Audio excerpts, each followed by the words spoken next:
ప్రయాణ ప్రేమికులకు నమస్కారం. ఈ వీడియోలో మనం చూడబోతున్నాం అరుణాచలం. అరుణ అనగా ఎర్రనిది, అచలం అనగా కొండ అని అర్థం. ఈ అరుణాచలంలోని శివలింగం పంచభూతాల్లో ఉన్న అగ్నిలింగం. అరుణాచలం అనగానే మన గుర్తుకు వచ్చేది శ్రీ రమణ మహర్షి ఆశ్రమం. శ్రీ రమణ మహర్షి ఆశ్రమంలో నెమళ్ళు కూడా స్వేచ్ఛగా తిరుగుతాయి. ఇక్కడ చక్కటి ఆహ్లాదకరమైన వాతావరణం మనందరినీ ఆకట్టుకుంటుంది. ఇక్కడ స్వదేశీయుల కంటే విదేశీయులే ఎక్కువగా కనిపిస్తారు. ఇంకా అరుణాచలం చుట్టూ గిరి చుట్టూ ప్రదక్షిణ చేస్తే సాక్షాత్తు శివుని చుట్టూ ప్రదక్షిణ చేసినట్టు భక్తుల విశ్వాసం. ఈ ప్రదక్షిణ భాగంలో ఇంద్రలింగం వద్ద ఈ ముక్తి మార్గంలో ఎంతటి పరిమాణం వారైనా సునాయాసంగా బయటికి రావడం దీని ప్రత్యేకత. So let's plan next step.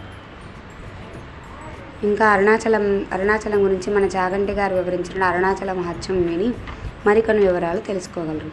Thank you for watching.